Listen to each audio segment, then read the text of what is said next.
Welcome to the All Things Energy podcast. We're here to power up your understanding of the energy industry with some electrifying topics and some stellar guests. So without further ado, it's my pleasure, really my pleasure. I'm so excited to introduce you to Kathy Crockett of Executive Coaching. Kathy, welcome to the All Things Energy podcast. Hey, thanks for having me, Josh. I'm glad to be here. Absolutely. So Kathy and I have intersected in several ways over the last really probably year plus with her executive coaching. She's kind of deep our Rise Energy business, which has been a lot of fun. She leads some kind of executive group coachings that we've been able to participate in. My wife has, I have. Lots of great ways that you're kind of influencing leaders. I hope so. It's fun. I love it. Yeah.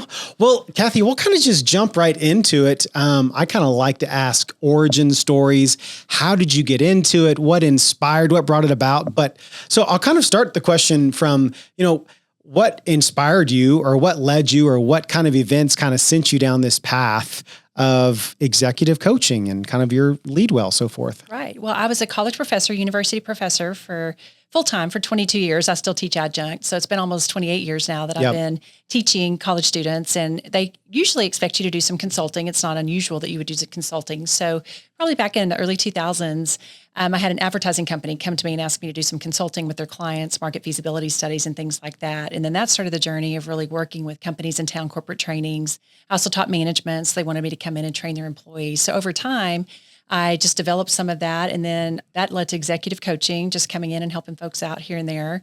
And then I retired from full-time teaching in 2019 to expand this company, Kathy Crockett & Co., which led to executive coaching, corporate trainings, these executive groups.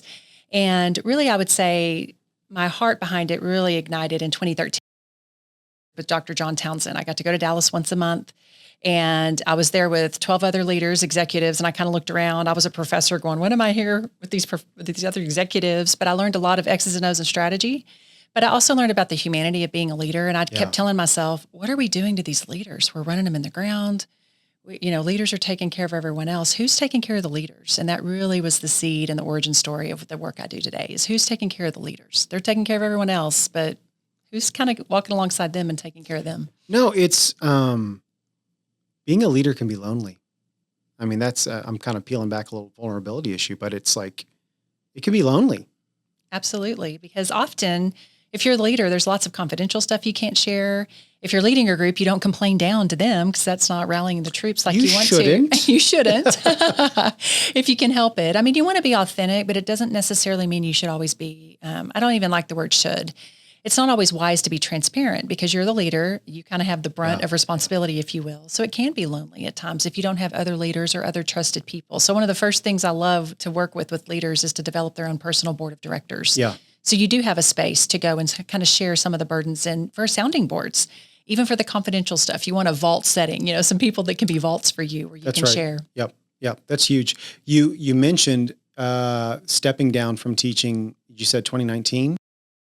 That a perfect step down from teaching, immediately rush full, deep into the executive coaching. Was there a transitional window? Well, it was interesting. I was doing some of these executive groups and coaching even while I was teaching. They kind of allow you to do some consulting work at the same time. And honestly, in the fall of 2019, my heart, I don't know if anybody else has this happen to them, but my heart just started getting tugged to do more. And I didn't know if it was necessarily more. I also do a lot of nonprofit work, which I love. And I just felt this tug that it was time for a change. And I couldn't really explain it. I didn't know exactly what it was going to look like.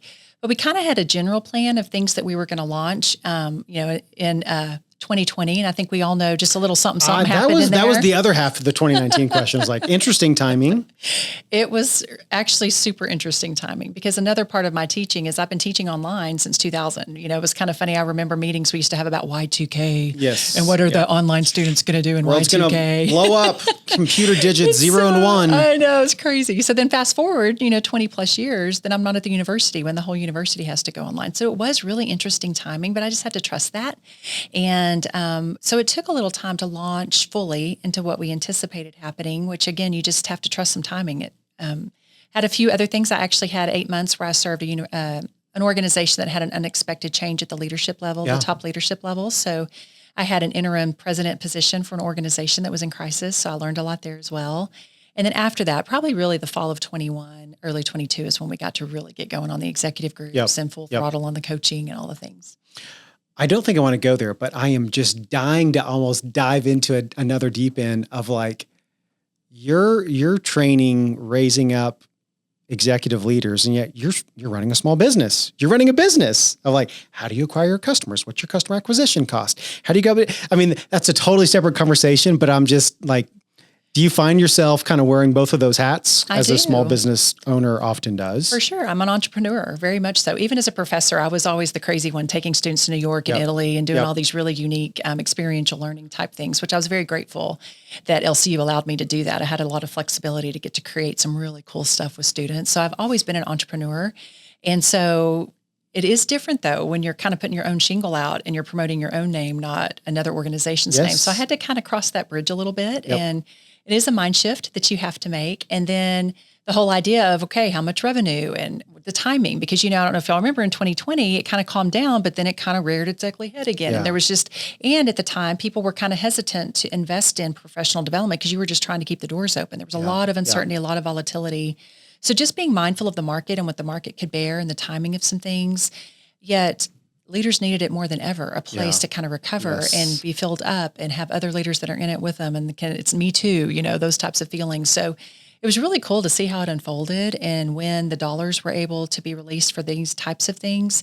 And I also think people realize for retention and also growth that I feel like companies are more and more open to investing in things like this, and especially coaching. I think leaders are recognizing leadership is stinking hard at times. And that's a real professional term, stinking. Don't you like that? It is. I use it at least 3 times a day. But it is hard. And they're just confronting the reality of the hard pieces of it and recognizing there might be resources out there that you don't have to be fiercely independent, that you actually can have some resources to walk alongside you is pretty important. It's a mind shift too, though. That's exactly right.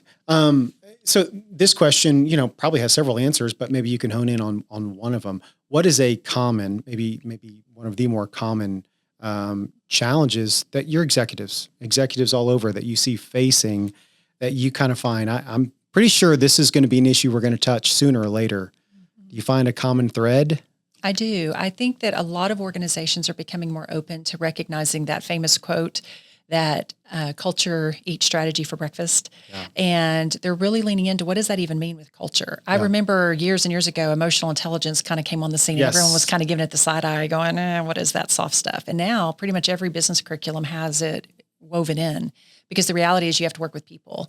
And it's really interesting. And I think that shift has been a lot of the things that some leaders I see work with is how do you help people work together? I have lots of leaders that love the work, but they're like, but the people, the conflict, the personnel issues. I didn't have anyone come into the office, I would be so much more productive. And so I do think that's a common thread is just navigating conflict, leading through it, helping your people even maybe do it themselves versus you always having to be the mediator. I see that a lot. I also see a desire of truly wanting culture to matter. And I think really since COVID-19, another big piece is this tension between flexible workspace, remote versus in, there's this really great tension in that. And there's more expectation of possibility in that, which really turned everything upside down on talent. Used to, if you lived in Lubbock or you're a business in Lubbock, you needed to hire people who lived in Lubbock. You had to have people move here. And now almost every organization I work with, they have remote options. And so that really shifted the competition for labor, finding labor. And how do you tell one person they can't work remote and another team member they can? But that's a reality that a lot of leaders are facing. That's not fair. That's showing favoritism. Well, it's just the nature of the jobs. And it's really hard sometimes to communicate that to team members and to navigate that. That's a tricky piece to navigate, but it's very strategic and it's reality. It's not going away. So it's really important for leaders to recognize that. My first job, I got an accounting degree in Tulsa, Oklahoma in 1999. And my first job was with a software company, never been in corporate culture, obviously. And so didn't have any expectations of what would come from it. But they were in a deep dive. Every week they invested significant time in the team culture, training, et cetera. And they were studying, I think it was a book called EQ, the emotional quotient, which looking back, that was so far ahead of, I think, what people were doing at that time, and certainly has become more prevalent as you described it. And I reaped some of those benefits as a 22-year-old kid, didn't know any different. And so grateful. My own leadership at an early age kind of got those tools and those thought processes around things.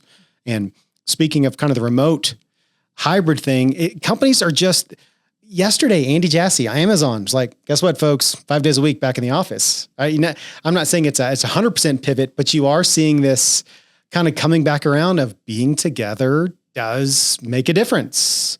Working together, side by side, digesting, troubleshooting.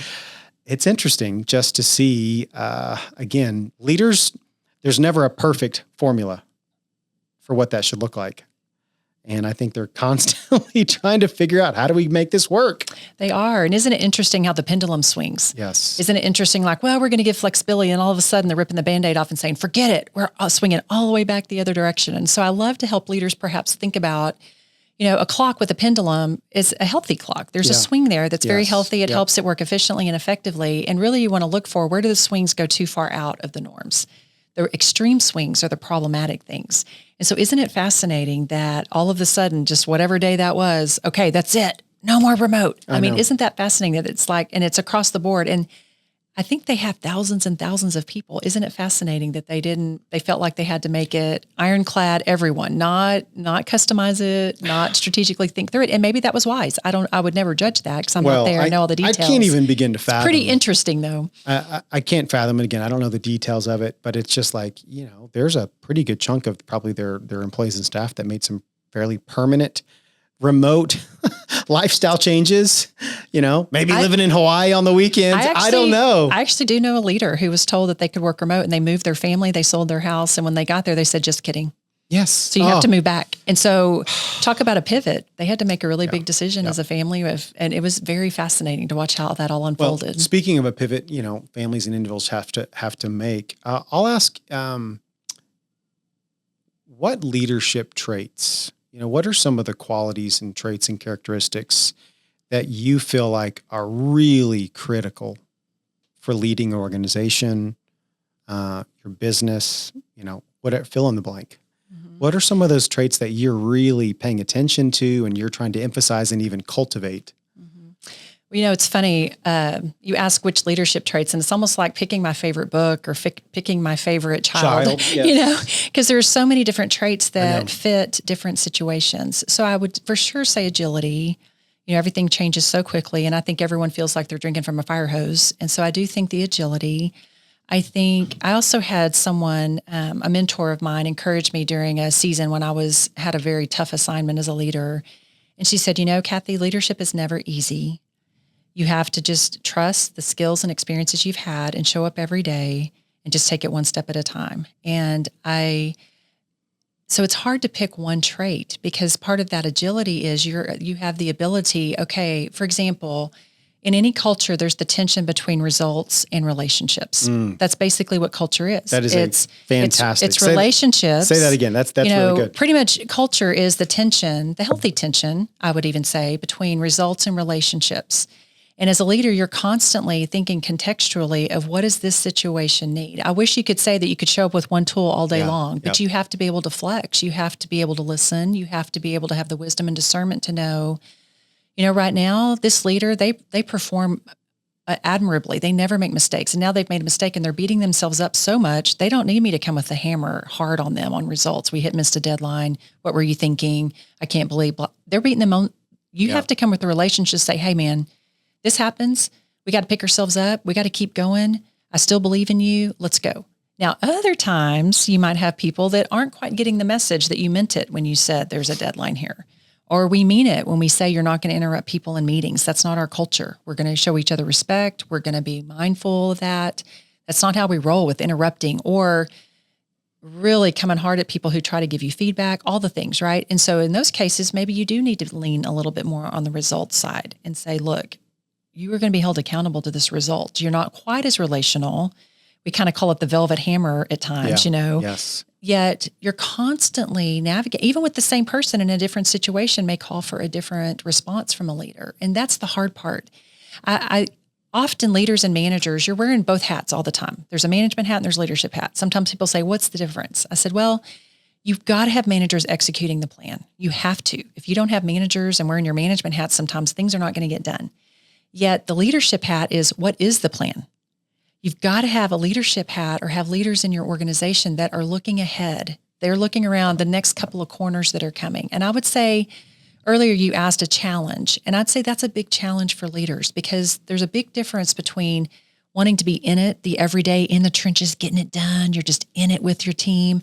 But sometimes you have to get up above that. Yeah. And the classic line, there's a difference between working on your business and in your business.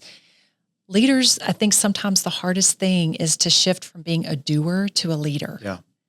Because a leader, your job is to get things done through other people when you're so used to getting it done through yourself. And so that's a huge shift. That's hard. And I'm going to pick into that because I feel like in some of my own leadership of leading things, I'm really, really good at being highly productive and efficient. And part of that has, some of the success has benefited from being really productive, really efficient. But as you begin to create things, efficiency, productivity comes out of it. Now you kind of move into a different kind of role of I no longer have to be in it. And so having to kind of reshift my own expectations of that, I remember thinking, just because I'm not knee deep in the work doesn't mean I'm not working. I literally had this kind of guilt complex of, well, I'm not knee deep into the transactional work that I've done for so many number of years. And so I feel guilty that I'm not working. Work looks differently.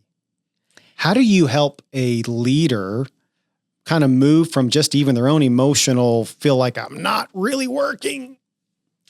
Well, that's the trick, isn't it? That's a really big question. And it's a process, I would say. A process, yeah. I also like to encourage leaders to think about role clarity. Role clarity, I feel like, is 80% of a lot of what we see out there is just role clarity. And again, role clarity will change all day long. For example, let's say that you're a leader that you've delegated a meeting to someone else to lead it. You have to ask yourself the question, is it wise for me to go to that meeting? Because what is everyone in the meeting going to do? They're going to automatically defer to the leader versus this person you've delegated it to. But how can you not be in that meeting? I've always been in that meeting. So it really is also a mind shift of just where are you geographically? There's a difference between being in touch and being within reach. And I like to tell leaders, you always want to be in touch. You don't want to ever lose touch with your people. You want to be in touch if they need something. If something pops up they really need help with, you want them to be able to get in touch with you. But sometimes you don't always want to be quite so within reach because anyone who's smart, of course, if you're within reach, you're going to ask you for help.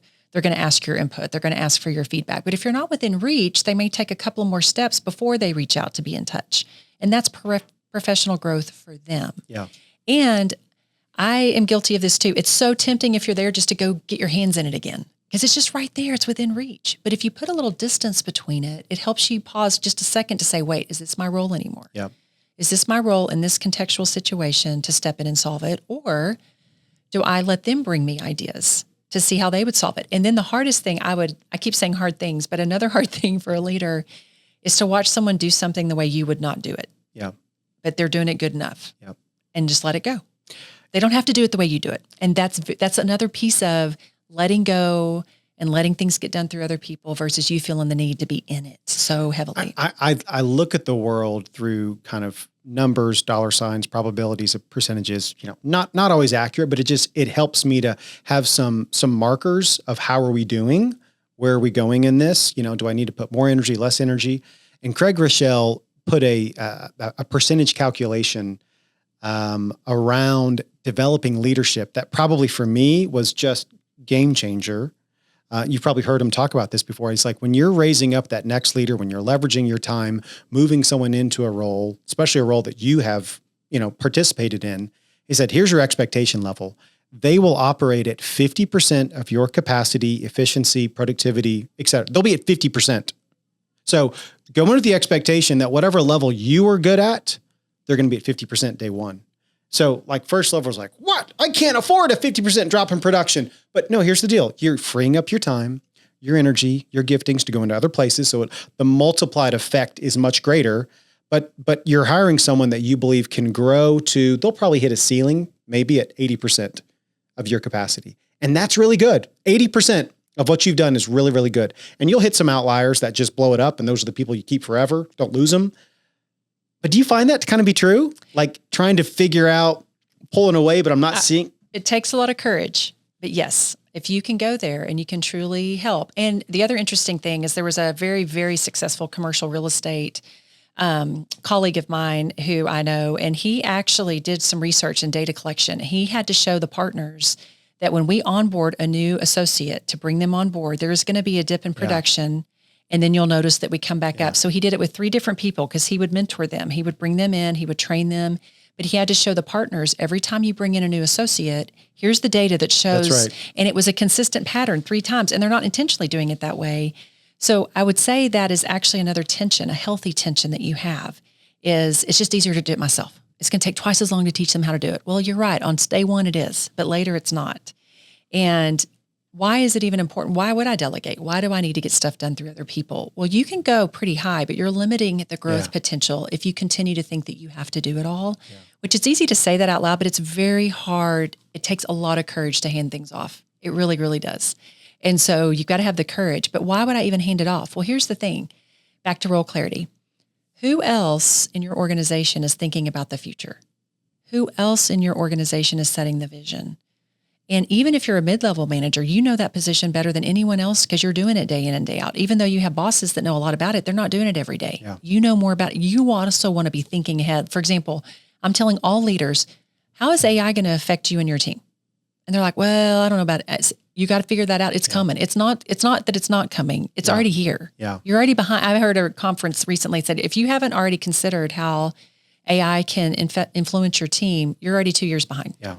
And it's just going to speed up even faster and faster. It's even bigger than the internet. I mean, it's a radical change that lots of people have mentioned as far as productivity, expectations, even philosophically, you got to figure some things out, ethics you got to figure out. So if you're not at least considering getting curious, at least get curious about it right now. That's a big thing coming. So if you don't have any time to think about that stuff, you're so interrupted constantly, interrupted, day, operations, just going. When do you get to step back and take a breath and think about stuff that's coming instead of just reacting to everything? That is a skill, even for mid-level managers and even people leading themselves. You may not have direct reports yet, but you're still leading yourself. Ask yourself these questions. What's it coming? What do I need to be skilling up on? And we could speak to families, marriages. You're knee deep in the everyday of a family, kids running around. And if you're not careful, if you don't invest in your marriage, your time, your future, you're going to look up and reactive to what children needs, family needs. It's applicable in every facet of your leadership. Well, that's what I love about leadership. It actually affects every facet of your life. Yeah. Yeah.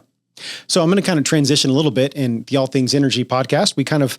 Energy is having this kind of growing, I think, tentacles into the decision-making considerations for organizations, companies, et cetera. I think, here in our backyard of Texas, kind of like a rising cost on your budgetary line items, weather-related stuff, sustainability. So I'm just kind of curious. I know it's not the driving topic in leadership organizations, but are you noticing this getting a little bit more of the attention of leaders and how they're thinking about it, addressing it, trying to bring in the right resources around it, or kind of what's your observation? Well, actually, Josh, it was really interesting for me to even see leaders when they got to meet you in our executive group last year, their curiosity about and had tons of questions for you because the light bulbs were literally, that's kind of a pun, isn't it? The light bulbs. I like it. I didn't even do that on purpose, but it was like, okay, I want to talk to Josh because it was just opening up some creativity and additional ways that they might be strategic in their energy costs because there were CEOs in there were CFOs, there were chief operating officers in our group, and all of them they were curious. Well, tell me more about that. I don't know if they'd even considered that there could be some really creative options. And I know I personally serve on several nonprofit boards, and I was very happy to connect you with leaders there because especially even in the nonprofit world, you're constantly having to look at your costs and what is coming and what are options that you have. And so I do think it is a big piece of the conversation. And I personally am also just so curious about how the different options, for so many years, everybody just assumed you have to do electric, and I would also say even with solar, it seems to be becoming more mainstream. And so it's not this it's only for people who are willing to take on risk or only for people who are the early adopters. There's really a lot more people who are recognizing it as an option, which I have found very interesting.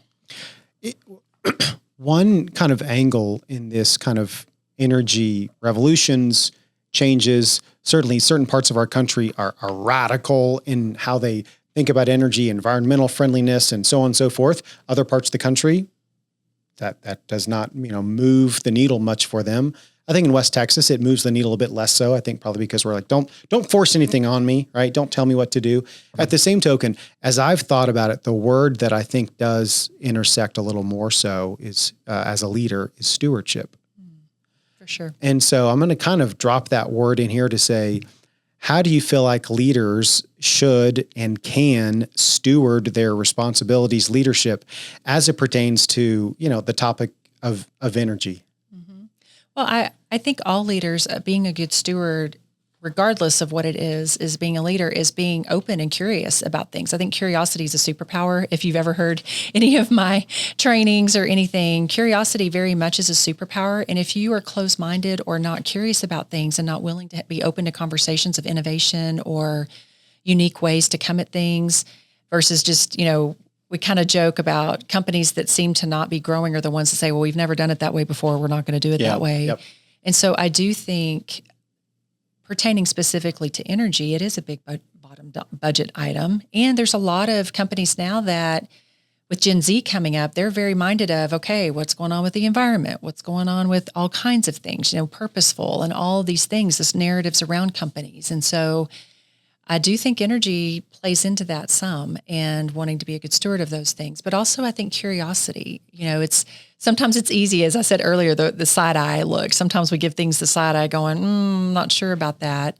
Yet as a leader, if you can be open to it, to at least have a very candid, open conversation about it and genuinely be curious about it, I think you want to do that in a lot of parts of your organization and in your leadership. Well, and I'll tell you, what I'm trying to get some leaders to it's just kind of like get their brains to think about it, because I know it's not at the top of their mind.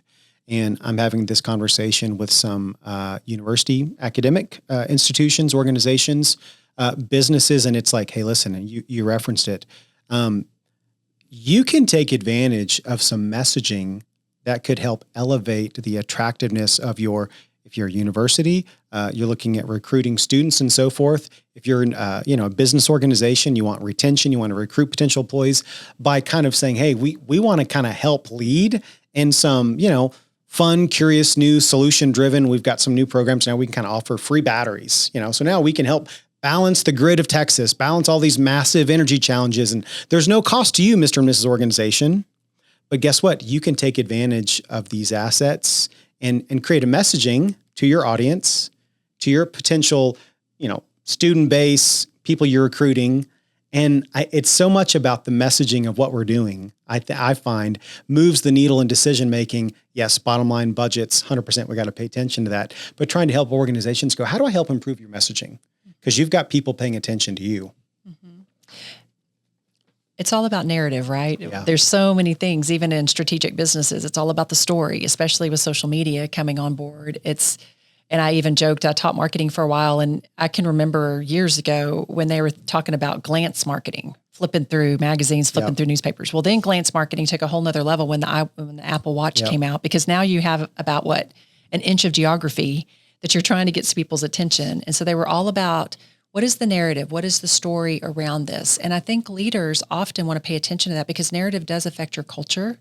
And I think narrative can also affect your sales. It can affect your revenue. It can, I think it affects a lot of things, including even expenses. Is how are we coming at these challenges of expenses and the obstacles that might be preventing us from doing some of the things we want to do because expenses. I think, I hate to say the word inflation, but I think everyone's feeling the effects of when prices go up, we have to get creative of how are we going to cut some of these expenses that are rising. And so again, it is about the story and the narrative, but it also just reality. Sometimes you just have to confront reality that we need more options than perhaps just one or two. We want a few, that's kind of the consumerism, right? You love it or hate it. It is what it is. There's a reason that you go to Walmart or wherever you go and there's 50 deodorants or whatever.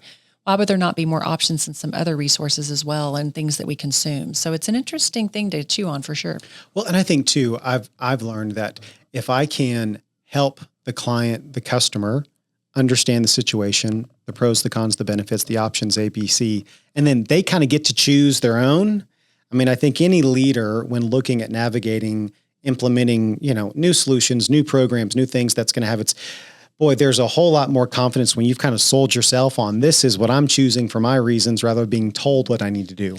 Well, I kind of call it playing chess, not checkers, right? In checkers, the pieces all move the same. And wouldn't that be delightful? As human beings, we all move the same, but we don't. No. Even households figuring out energy, even businesses thinking about energy, there's different needs.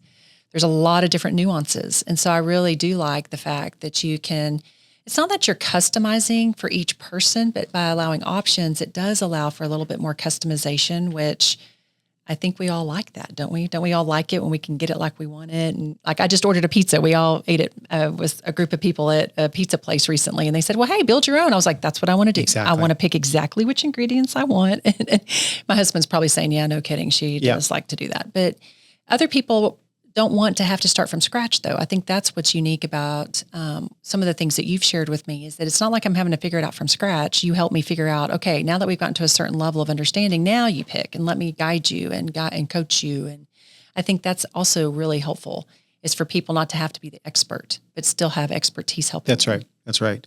Well, Kathy, man, we could just keep talking forever. I really I can't say how much I love hearing you really help.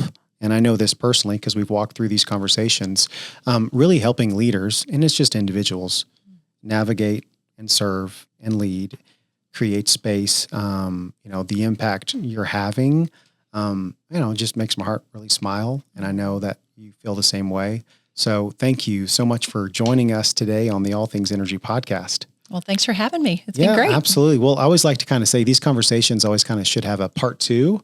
Let's come back around as the world continues to evolve and change and things happen. So we have to pick this back up again. That'd be great. Well, thank you all for joining us on another episode of the All Things Energy podcast. And we've got social media, so you could check us out on our different social media websites at Get Rise Energy, our website, getriseenergy.com, Facebook, Instagram, check us out, YouTube. We'd love to assist you and your organization. If you're looking for ways to drive down costs, reach out to us. Until then, have a great one.